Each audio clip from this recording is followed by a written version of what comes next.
거룩하신 하나님 아버지, 은혜를 감사합니다. 오늘도 우리를 불러주심에 감사합니다. 주님 앞에 말씀 따라 기도로 나아가며 하나님께 영광 돌리는 귀한 날 되기를 원합니다. 성령께서 우리를 인도하여 주옵소서. 예수님 이름으로 기도드립니다. 아멘. 찬송가 382장 하나님께 찬양드립니다. 너 근심 걱정 말아라. 주 너를 지키리. 주 날개 밑에 거하라. 주 너를 지키리. 주 너를 지키리. 아무 때나 어디서나 주 너를 지키리. 늘 지켜주시리. 어려워 낙심될 때에 주 너를 지키리. 위험한 일을 당할 때 주 너를 지키리.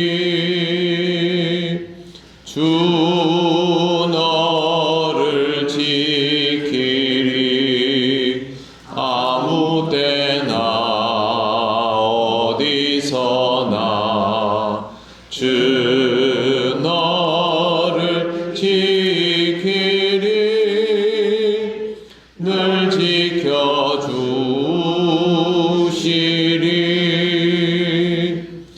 너 쓸 것 미리 아시고 주 너를 지키리. 구하는 것을 주시며 주 너를 지키리.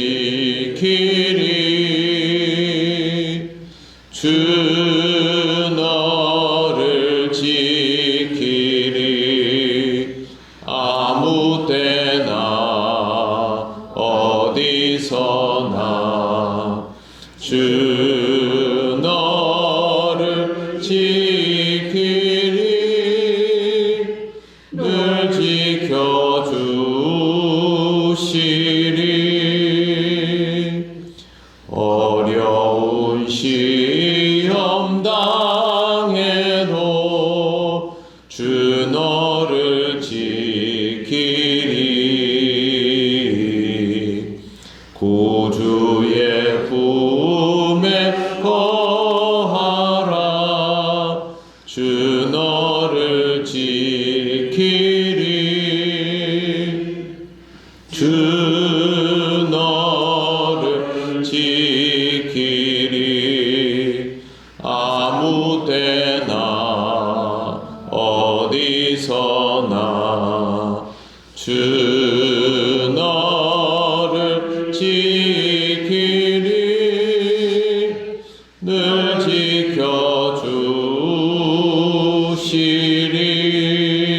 지켜주시리. 아멘. 하나님 말씀 요한복음입니다. 요한복음 5장 24절에서 29절입니다. 한 절씩 교독하겠습니다. 내가 진실로 진실로 너희에게 이르노니 내 말을 듣고 또 나 보내신 이를 믿는 자는 영생을 얻었고 심판에 이르지 아니하나니 사망에서 생명으로 옮겼느니라. 진실로 진실로 너희에게 이르노니 죽은 자들이 하나님의 아들의 말씀을 들을 때와 하나님만 보고 있다가 듣는 자는 살아나리라. 아버지께서 자기 속에 생명이 있음같이 아들에게도 생명을 주어 그 속에 있게 하셨고 또 인자에게도 말미암아 심판하는 자를 주셨느니라. 이를 놀랍게 여기지 말라. 무덤 속에 있는 자가 다 그의 음성을 들을 때가 오나니 선한 일을 행하는 자는 생명의 부활로 악한 일을 행한 자는 심판의 부활로 나오리라. 아멘. 예수님께서 말씀하신 영생의 조건은 다음과 같습니다. 25절에 기록되어 있는 것처럼 내 말을 듣고 또 나 보내신 이를 믿는 자는 영생을 얻겠고 심판에 이르지 아니하나니 사망에서 생명으로 옮겼느니라. 이렇게 되어 있습니다. 먼저 요한복음 5장에는 내가 진실로 진실로 너희에게 이르노니 혹은 진실로 진실로 라는 표현이 계속 나옵니다. 예수께서 왜 굳이 이렇게 진실로 진실로 라는 표현을 사용하면서까지 이런 내용들을 전달하려 하시는 걸까요? 이것이 아니면 영생에 이르지 못하기 때문입니다. 영생을 얻으려면 반드시 예수님의 말씀을 듣고 예수님을 보내어 주신 이를 믿어야 합니다. 보내시는 이를 믿는다라는 말은 그냥 단순하게 하나님을 믿는다라는 의미가 아닙니다. 유대인들은 이미 하나님을 믿는 사람들입니다. 예수님의 말씀은 그것이 아니라 하나님 아버지께서 예수 그리스도를 이 땅에 구원자로 보내셨다라는 사실을 믿는다는 뜻입니다. 즉 하나님과 예수 그리스도의 연속성을 믿는다는 의미입니다. 안타깝게도 유대인들은 이 부분이 되지 않았습니다. 그들이 가지고 있던 메시아에 대한 기대가 구약에 있는 예언보다 더 강했기 때문입니다. 구약 성경 말씀에는 메시아에 대한 여러 이야기가 있습니다. 그 중에서 유다 족속 중에서 나오게 될 것이라는 내용도 있지만 이사야 53장에 있는 말씀처럼 멸시받고 사람들에게 버림바 되어서 고난당할 것이다 라는 기록도 분명히 있습니다. 하지만 유대인들은 이런 기록보다는 다윗의 뒤를 이을 민족의 영웅이 유다 지파로부터 나올 것이다 라는 생각만 하고 있었기 때문에 이 땅에 나사렛 청년으로 오신 예수님을 받아들이기 어려웠던 것입니다. 문제는 예수를 그리스도라고 받아들이지 못하는 것이 어떤 일이 되는지, 어떤 결과가 되는지를 알아야 하는데 그걸 몰랐습니다. 예수 그리스도를 받아들이지 못하는 것은 결국 하나님에 대하여서도 왜곡되어 있는 상태라는 뜻입니다.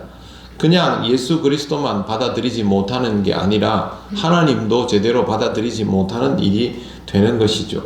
그래서 이것이 구원의 문제일 수밖에 없습니다. 뒤집어서 말하면 하나님에 대한 왜곡 때문에 지금 이 사람들은 예수를 그리스도로 받아들이지 못하고 있는 것입니다. 하나님으로부터 구원의 은혜를 얻고 구원에 이르는 것은 이미 인간에게 있은 실패한 일입니다. 인간들의 죄는 이미 스스로 하나님을 찾는 일이 되지 않는 상태에 이르러서 예수께서 이 땅에 오신 것 아닙니까?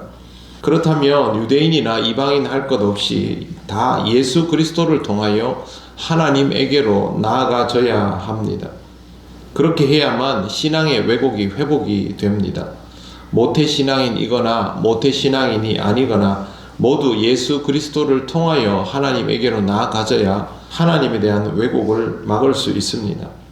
예수님을 제대로 만나야 하나님에 대한 이해도 제대로 이루어지게 된다는 뜻입니다. 25절을 보십시오. 진실로 진실로 너희에게 이르노니 죽은 자들이 하나님의 아들의 음성을 들을 때가 오나니 곧 이때라. 듣는 자는 살아나리라. 이 말씀을 보면 죽은 자들이 하나님의 아들의 음성을 들을 때라는 말이 말세에 직면한 어느 시점인 것처럼 해석될 수 있습니다. 그런데 동시에 영적으로 죽은 자들이 하나님의 음성을 들을 때라고 해석할 수도 있습니다. 후자의 해석이면 굉장히 실존적인 해석이 됩니다. 이 중에 우리에게 무엇이 가깝게 다가올까? 후자입니다. 더구나 본문에 나오는 때가 오나니 곧 이때라는 말은 지금 예수님이 말씀하신 이 순간이 바로 그 타이밍이라는 뜻입니다. 그러니 우리는 지금 당장 죽은 자들이 살아난다라고 생각하거나 아니면 그런 시점이 언제인지를 골똘히 생각할 필요가 없습니다. 그것보다는 주님을 만나는 자의 영이 죽은 상태로 있다가 살아나게 된다라는 사실을 기억하고 주님과의 대면함에 대하여 더 절실하여지는 것이 필요합니다. 한 가지만 똑똑하게 기억하면 됩니다. 주님과 만나지 못하면 아무것도 아닙니다. 그 사람이 유대인이건 이방인이건 뭐 신앙생활을 얼마나 오래 하였건 그 사람 스스로 자신의 신앙에 대하여 얼마나 영적인 자부심을 느끼고 있건 간에 예수를 그리스도로 받아들일 만큼 주님과의 확실한 만남이 없다면 아무것도 아니게 된다라는 뜻입니다. 예수님은 이 사실을 확실하게 받아들이도록 더욱 분명하게 말씀하십니다. 26절, 27절을 보시면 아버지께서 자기 속에 생명이 있음같이 아들에게도 생명을 주어 그 속에 있게 하셨고 또 인자됨으로 말미암아 심판하는 권한을 주셨느니라 이렇게 말씀하십니다. 하나님은 아들 예수 그리스도에게 생명에 대한 주권도 심판에 대한 권한도 주셨습니다. 그야말로 다 주신 것이죠. 어떻게 이럴 수 있을까? 사람들이 두 눈 뜨고 앞에서 보고 있는 나사렛에서 온 청년에게 하나님이 모든 걸 다 주셨다 이러면 여러분 지금 눈 뜨고 보고 젊은이를 보고 있는데 그게 받아들여지겠습니까? 특히 유대인들의 입장에서는 이거 받아들이기 너무 어려운 일입니다. 이걸 아시는 예수님께서 이렇게 말씀하십니다. 28절 29절 이를 놀랍게 여기지 말라. 무덤 속에 있는 자가 다 그의 음성을 들을 때가 오나니 선한 일을 행한 자는 생명의 부활로 악한 일을 행한 자는 심판의 부활로 나오리라. 지금 사람들은 말도 안 되는 소리 하고 있네 라고 하거나 아니면 어떻게 그런 일이 일어날 수 있어 라고 반응을 보이는데 예수님께서 이거를 놀랍게 여길 필요가 없다. 그 다음에 하시는 말씀이 시간이 지나면 그것이 우리에게 현실로 다가올 것이다 라고 말씀하시는 겁니다. 여러분 이런 표현은 어떤 사람이 할 수 있습니까? 결과를 알고 있는 사람이 할 수 있는 말이죠. 아무나 이렇게 표현할 수 없습니다. 이렇게 되는 것이 명백한 이에게 이 표현이 나올 수 있는 것입니다. 28절과 29절은 정말 심판의 때에 관한 것입니다. 시간이 되면 하나님의 심판이 이루어지는 그때가 되면 이 심판을 직접 주재하며 사망에서 생명으로 옮기는 이가 누구인지를 확실하게 알게 될 것이다. 그 말을 하시는 것입니다.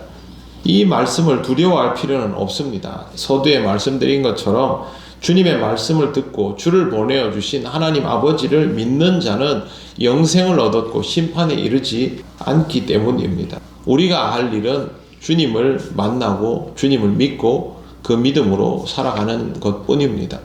그것이 우리의 인생에서 필요한 부분이고 그 일이 이루어지고 있으면 되는 것이죠.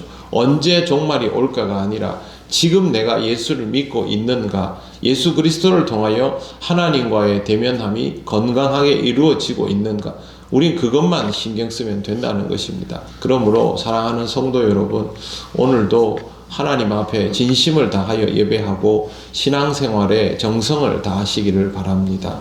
기도드리겠습니다. 하나님 감사합니다. 예수 그리스도를 통하여 하나님 아버지께로 나아갈 수 있음에 감사를 드립니다. 주님과의 만남이 아버지 하나님과의 만남임을 늘 의식할 뿐만 아니라 경험하며 깨닫게 하시고 항상 하나님과 함께 살아가는 인생이 되게 하여 주시옵소서.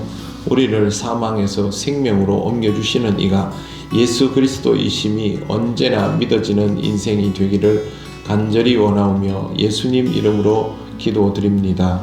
아멘.